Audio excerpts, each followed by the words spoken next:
Constraint optimization with Lagrange multipliers is about finding the absolute maximum value or the absolute minimum value, or both, of a function of several variables when the input values are constrained to being on the level surface or level hypersurface of another function.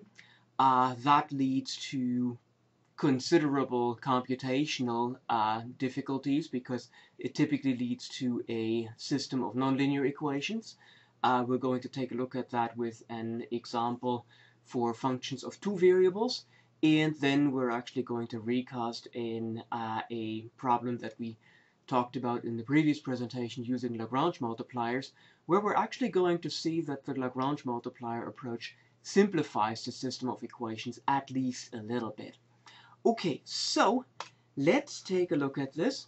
And yeah, if we are supposed to find extrema of functions of several variables on surfaces by direct computation, then we would have to solve for one of the variables in the surface and then do a substitution into the function and then optimize that. And if the surface cannot be expressed as z equals f of xy, then that would become rather complicated because we would need to decompose the surface into several pieces, it is also the case that these substitutions make the functions rather hard. So the thing about Lagrange multipliers is that Lagrange multipliers reduce this task of finding the extrema of functions of several variables on a surface to a set of equations. Unfortunately, those equations are nonlinear, but that's what we simply have to live with. Okay, so as a theorem, if we have two functions f and g of equally many variables, and if k is a number, then if m is a local extremum, so if m is a local maximum or minimum of the function f on the level hypersurface g of r equals k, then there is a number lambda, so that the gradient of f at m is equal to lambda times the gradient of g at m. Well, we'll have to figure out what that means. We won't be able to present a formal proof, but we can certainly convince ourselves that this result should be right, and we can certainly get to the point where we see the inspiration behind the result. So let us take a look in two dimensions. We would deal with a level curve rather than a level surface or a level hypersurface, and we do know that a level curve is of the form g of xy equals k, right? So this would be our level curve, level surface, level hypersurface, g equals k. And if the function f has equally many variables as g, then the function f takes all these values as input values, and therefore we can represent the function f with a contour plot. So the contours of f, say, are these blue lines where we have height 10, height 20, height 30, height 40, and height 50. Now, if we basically draw the level curve into the contour plot of the function f, then we can, from this picture, very quickly see that the minimum is assumed here and the maximum is assumed here. Now, let us see how we can use properties of the gradient to ultimately come up with this all-important equation for working with Lagrange multipliers. We do know, okay, so maximum. So we do know that the gradient of f is perpendicular to the level surfaces of f, which means the gradient sticks out in this direction, mostly towards the top, slightly to the right on just about all of these level surfaces, especially where these level surfaces intersect the level curve g equals k of the function g. Okay, so here the gradient of f sticks out a little bit in that direction. We also know that the gradient of g is perpendicular to the constraint surface g equals k, and so that means that the gradient of g sticks out in this direction here and sticks out in other directions as we go around. And one of the things that we can see is that at the maximum, the gradient of f and the gradient of g must be parallel, and at the minimum, at least in this picture, this must also be the case, whereas anywhere where we're not, where the function f does not assume a maximum on this red curve, the gradient of f and the gradient of g will not be parallel. Okay, here they are approximately parallel, and that's because we will have a local extremum here. Here's where the function goes up, down, and then back up. So the idea is, as long as these two gradients are not parallel, say at this point here, where the gradient of g goes in this direction and the gradient of f goes in this direction, as long as these two gradients are not parallel, we can move inside the constraint surface and increase or decrease the function, right? If we are at this point where they are not parallel, we can easily see that just by moving in this direction, we can increase the output value of the function, and we can move in this direction to decrease the output value of the function. Whereas at the absolute maximum and at the absolute minimum, these two gradients are parallel, and that means that the level curve and the level surface are parallel, and that means that when we move inside the level surface, all we do is, at least for an infinitesimal distance, we will move parallel to the level surface of the function, and when we move parallel to the level surface of the function, we neither increase nor decrease the value. So that is the idea behind Lagrange multipliers. From a computational point of view, it is really this equation here that we will deal with all the way through, and so that is something that we certainly ultimately need to have in memory. So let's take a look at an example. We want to find the extreme values of the function f of xy equals 2x plus 3y on the ellipse 5x squared plus 2y squared equals 1.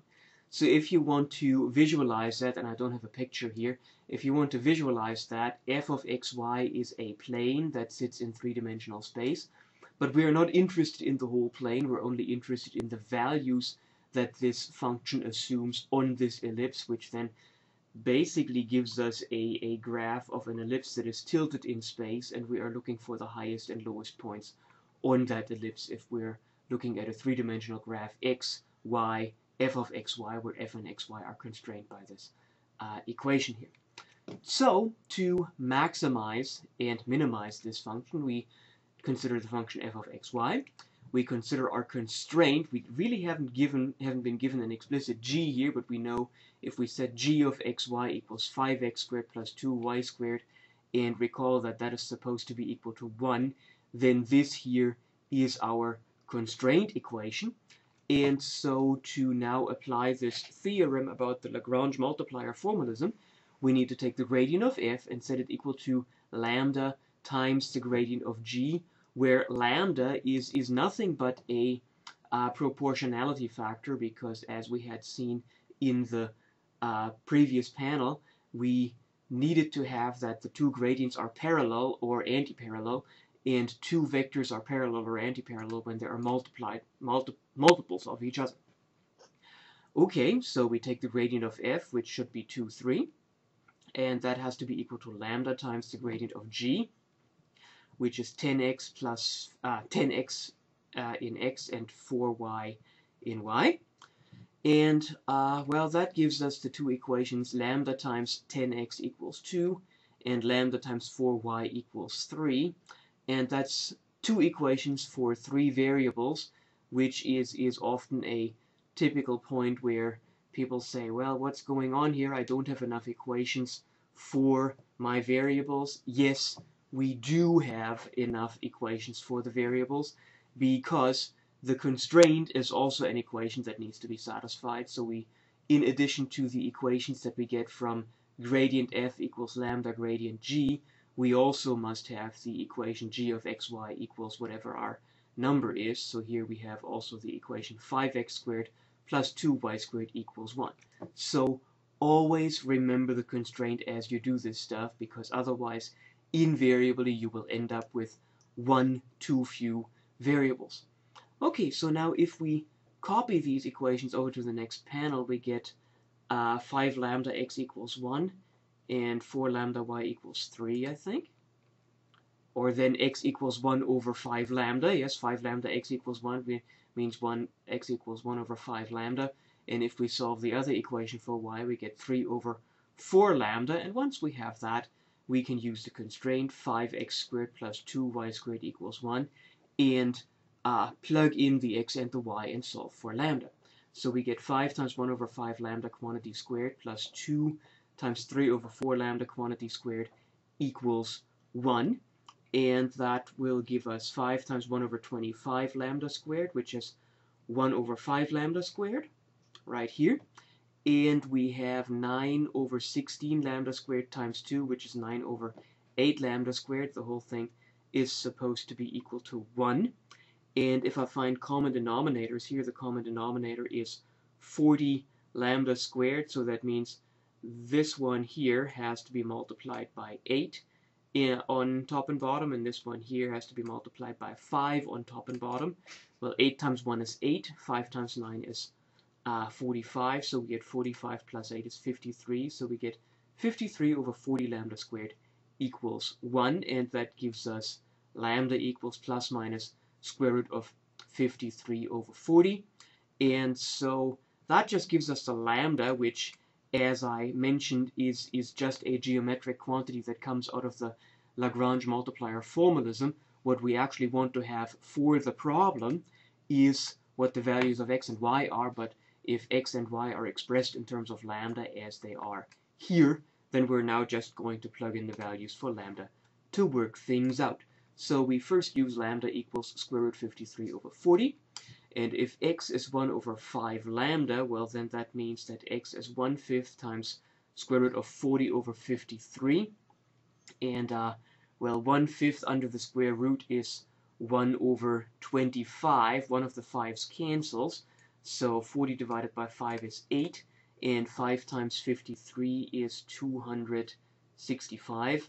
So this is the square root of 8 over 265. And y equals 3 over 4 lambda. Well, same story. That's 3/4 times the square root 40 over 53. 4 squared is 16. And 40 over 16 is the same as 5 over 2, because we cancel an 8. The 3 stays with us, so we get 3 under the square root gives us a 9, so 9 times 5 is 45, and 2 times 53 is 106, so we get square root of 45 over 106.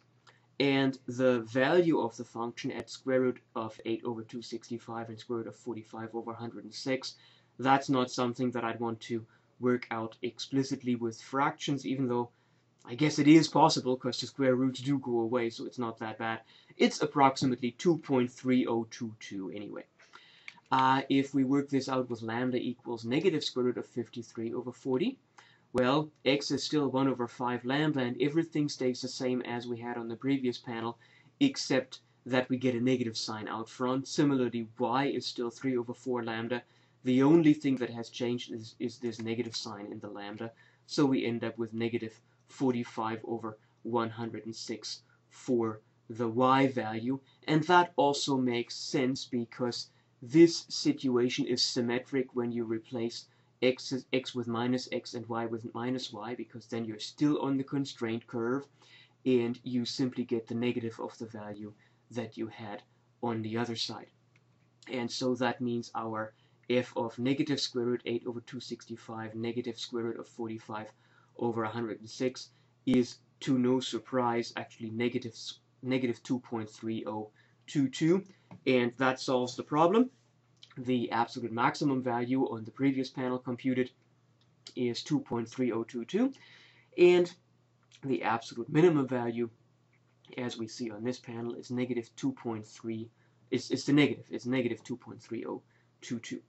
Now, one thing that you have seen in solving this nonlinear system of equations is that sometimes you can solve for x and for y and plug that into the constraint.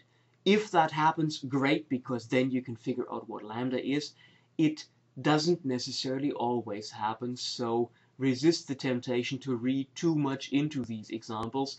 When you work with a system of nonlinear equations, you are basically left to your own devices in terms of pattern recognition, and whatever, sometimes I call them weak spots, whatever weak spot you can find in the system of equations, that's where you start to try to eliminate some variables. We're going to see that also in the next example, where we're going to solve the system of nonlinear equations in a different fashion because the system is different. And well, the next example actually looks at a problem that we have considered in the previous presentation. It's just that now we're going to look at it in the light of the Lagrange multiplier formalism. Okay, so here's the problem. We want to find the shortest distance between the point 0, 1, 2 and the paraboloid z equals x squared plus y squared, which is exactly the same problem as at the end of the previous presentation. And well, so we want to minimize the distance function, which, as long as we don't worry about this paraboloid, is a function of 3 variables, and the distance of any point x, y, z from any point x, y, z to the point 0, 1, 2 is the square root of x minus 0 squared plus y minus 1 squared, right, y minus 1 here squared, plus z minus 2 squared, because we've got z minus 2 quantity squared here. And if we simplify that, that's the square root of x squared plus y minus 1 quantity squared plus z minus 2 quantity squared. And if we want to minimize the function f of x, y, z being x squared plus y minus 1 quantity squared plus z minus 2 quantity squared, then we get the square of the minimum distance, which is actually just as well. And so that is the function that we want to minimize. And of course, if we take this function and minimize it over all of three-dimensional space, well, we choose x equals 0, y equals 1, z equals 2, and we get 0. So this time, we encode this paraboloid by saying that the constraint is g of x, y, z equals this equation, everything brought to one side, and then set equal to 0. So the constraint is x squared plus y squared minus z equals 0. That is a completely equivalent description of this paraboloid, only that whereas before we plugged in and got something that turned out to be quite complicated, this time we are going to use f and g and the Lagrange multiplier formalism. We will still not be able to circumvent certain complications, but certain other things will be a little bit simpler. Okay, so starting with the Lagrange multipliers, well, we have our function f, and that should be f of x, y, z. I apologize. And now it is f of x, y, z. And we have our constraint being g of x, y, z being x squared plus y squared minus z equals 0. And now we simply have to take the gradient of f and set it equal to lambda times the gradient of g. You can see here we will end up with 4 variables this time around, and that makes sense because we're in three-dimensional space plus 1 variable for the Lagrange multiplier, as I think this lambda is also called. So the gradient of f will be 2x, 2y minus 1, and 2z minus 2. 2x, 2y minus 1, 2z minus 2. That's equal to lambda times the gradient of g, which is 2x plus 2x, 2y, and minus 1. And that gives us the equations 2x equals lambda times 2x, 2y minus 1 equals lambda times 2y, and 2z minus 2 equals lambda times negative 1. And now we just go ahead and transcribe that, and I think I've already canceled a few of the 2's here, so I should get x equals lambda x, and y minus 1 equals lambda y, and 2z minus 2 equals negative lambda. We just copied that from the other side. And then, always important, remember that you also have your constraint, and sometimes it just even makes sense to copy down the constraint even if you don't use it, just to remind yourself that you have that equation. So now, in this situation here, we can see this is now 4 equations for 4 variables, so this is something that we ought to be able to solve. Where's the weak spot? Well, if we're looking at this first equation here, x equals lambda x, what does that tell us? Well, that tells us that either x has to be equal to 0 or lambda is equal to 1. And we have to be very careful to take care of both. A very typical temptation is for people to realize, hey, we can cancel the x and that gives us lambda equals 1. And well, yeah, then you compute the part for lambda equals 1, but you would miss the part for x equals 0, and that is where this example is actually pretty good, because the part for x equals 0 is where our solutions are going to be. Because if we're looking at lambda equals 1, if I plug that into the second equation, then that gives us that y minus 1 equals y. and there's nothing I can do with this equation. That one is not possible. Here's where we can also see, in comparison to how we solved this problem in the previous presentation, that this part of the computation is a bit quicker than what we had otherwise, and even though we've got one equation more, these equations also don't quite look as nasty as what we had in the other one. Okay, so that means that we now need to focus on what happens when x equals 0, and again, the reminder, anytime you solve equations, when you divide by something, you also must consider the situation when whatever you divide by is equal to 0. Well, when x is equal to 0, this equation doesn't change, this equation doesn't change. The constraint becomes y squared minus z equals 0. So let's go to the next panel and write that down. So yeah, hence x must be equal to 0 here. And we go to the next panel, and we realize that y minus 1 is lambda y, 2z minus 2 is equal to negative lambda, and y squared minus z is equal to 0. Where can we find a decent weak spot here? Well, the best one that I could find is that I can solve for z. Z is y squared. And once I've got that z is y squared, I can plug that in here for z.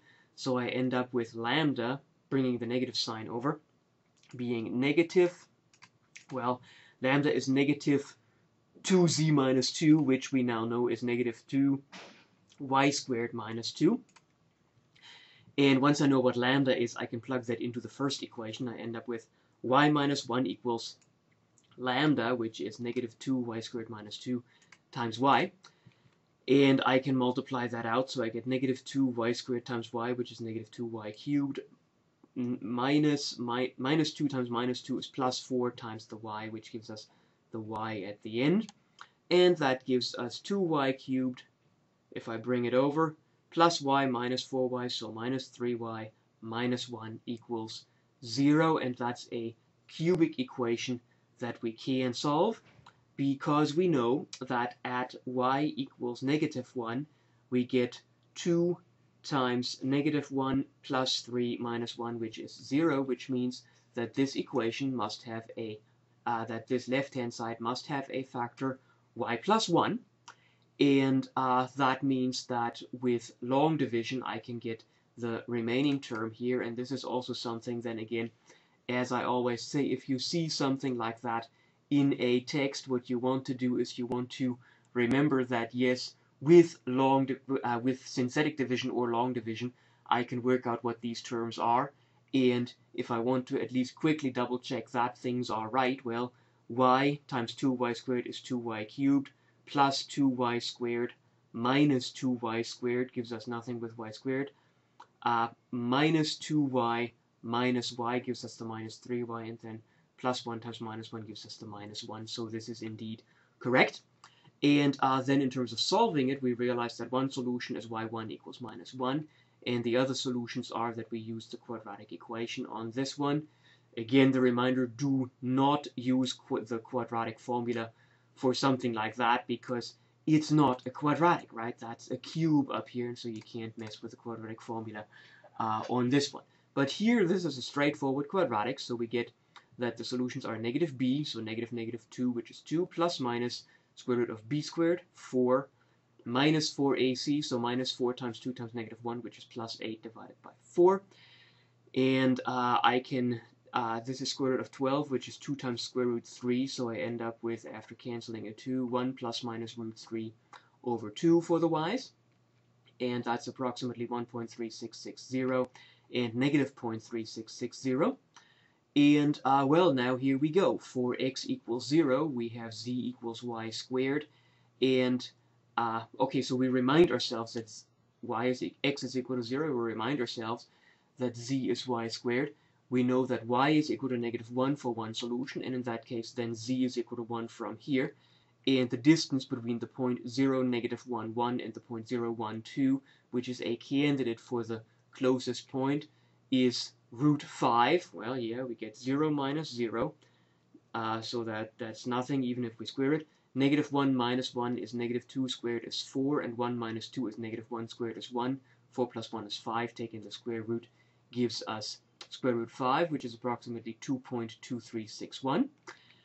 When for y2 being 1 minus root 3 over 2, well, that gives us a z2 being 1 minus root 3 over 2 quantity squared, and the distance between the point 0, 1 minus root 3 over 2, 1 minus root 3 over 2 quantity squared, and the point 0, 1, 2, directly worked out with a calculator is approximately 2.3126.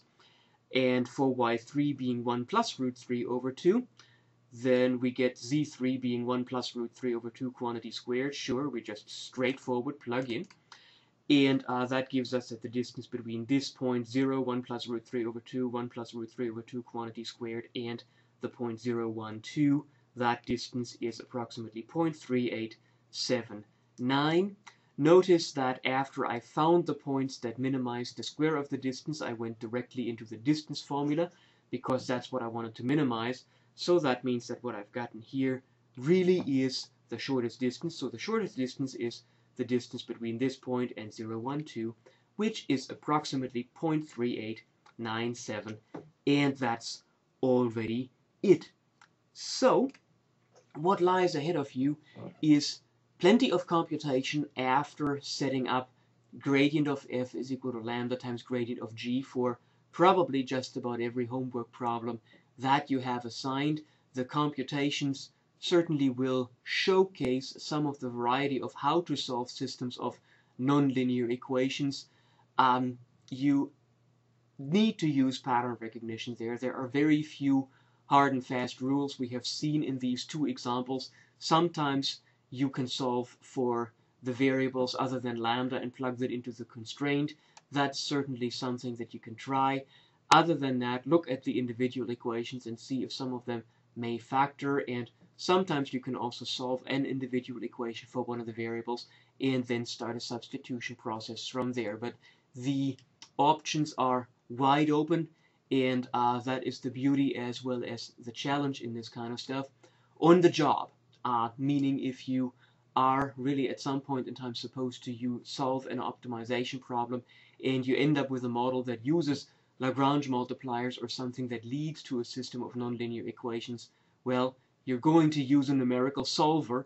You just need to make sure that the numerical solver really finds all the possible solutions, because as we have seen in this example, we didn't just find the absolute maximum and the absolute minimum, because in fact there is no absolute minimum on this paraboloid. You can get arbitrarily far away from 0, 1, 2. But we also found in the Lagrange multiplier formalism a relative maximum and a relative minimum, which we had visualized and explained how they came about in the previous presentation. So what ultimately happens as you go beyond this, as you are working in settings where the numbers matter most, what you want to take away from this kind of stuff is, of course, how to set things up, because that's usually what people will pay you for, and then also realizing that when you solve these things numerically, that you can't just get a solution and hope that that's it. You may have to change your initial values around, and you may have to use some geometric intuition to give your numerical solver, which typically needs an initial value, some starting values that are close to where the absolute maximum or minimum presumably is. With that, have fun with the homework.